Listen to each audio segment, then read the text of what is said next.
बिस्मिल्लाहिर्रहमानिर्रहीम। एक शख्स ने यह हदीस जिसमें रसूल खुदा सल्लल्लाहु अलैहि वसल्लम फरमाते हैं कि जो शख्स फ़ातिमा ज़हरा सलामुल्लाह अलैहा पे सलावत पढ़े उसके गुनाह माफ़ हो जाते हैं।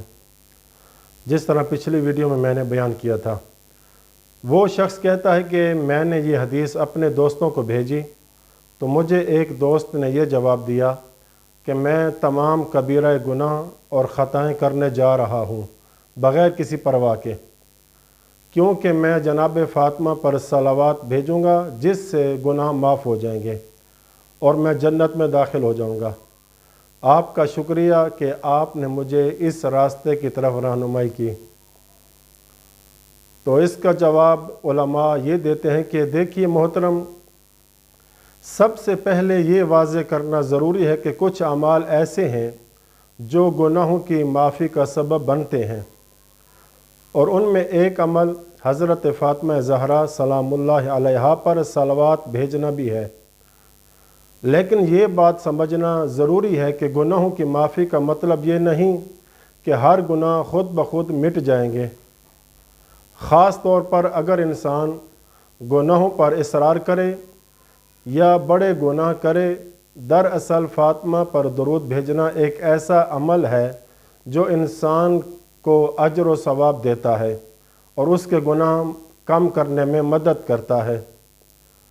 लेकिन इसका मतलब ये नहीं कि उसके तमाम गुनाह माफ़ हो जाएंगे, ख़ास तौर पर अगर वो गुनाह बड़े हों। इसकी मज़ीद वजाहत के लिए एक मिसाल बयान करता हूँ। मसलन अगर इंसान एक छोटी सी मशअल यानी शम्मा रोशन करे तो उसे बुझाने के लिए थोड़े से पानी की ज़रूरत होगी, लेकिन अगर वो किसी बड़ी आग को भड़का दे तो उसे बुझाने के लिए बहुत ज़्यादा पानी की ज़रूरत होगी। इसी तरह नमाज और सलावत भेजना एक ऐसा अमल है जो गुनाहों की माफ़ी, गुनाहों के मिटने में मददगार है। लेकिन बाज़ बड़े गुनाह ऐसे होते हैं जिन्हें सिर्फ इससे माफ़ नहीं किया जा सकते। दूसरा नुक्ता यह कि इसी तरह यही सूरत हाल है उन 4 तस्बीहात का कि जिनके बारे में कहा गया है कि जो इनको पढ़ेगा उसके लिए जन्नत में दरख्त लगेंगे।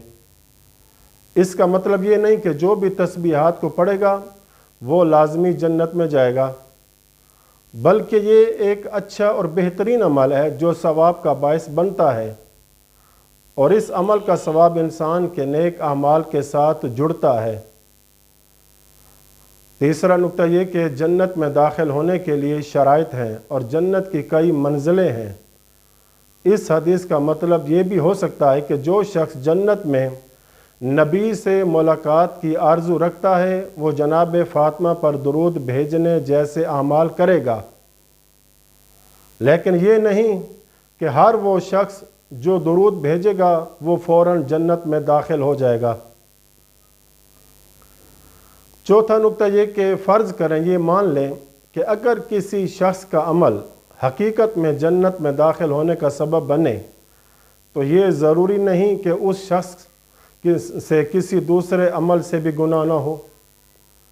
बाज़ ऐसे अमाल हैं जो इंसान को अज़ाब में भी मुब्तला कर सकते हैं। पांचवा नुक्ता ये कि जो शख्स अल्लाह के बारे में हुस्न ज़न रखता है, ये समझता है कि अल्लाह उसके गुनाह माफ़ कर देगा और वह हज़रत फ़ातिमा ज़हरा पर दुरूद भेजकर जन्नत में जाएगा, इसके लिए सवाब है।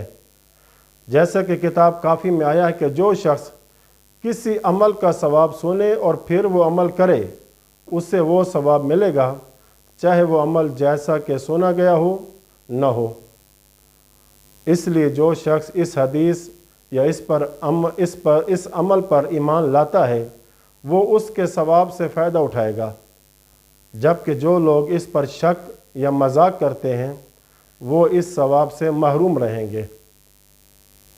आखिर में अल्लाह से दुआ है कि हम सबको सच्चा और बाअमल मोमिन बनने की तौफीक अता फ़रमाए और हमारे आखिरी इमाम के ज़हूर में ताजील फ़रमाए। आमीन या रब्बल आलमीन। व सल्लल्लाहु अला मुहम्मद व अहले बैत।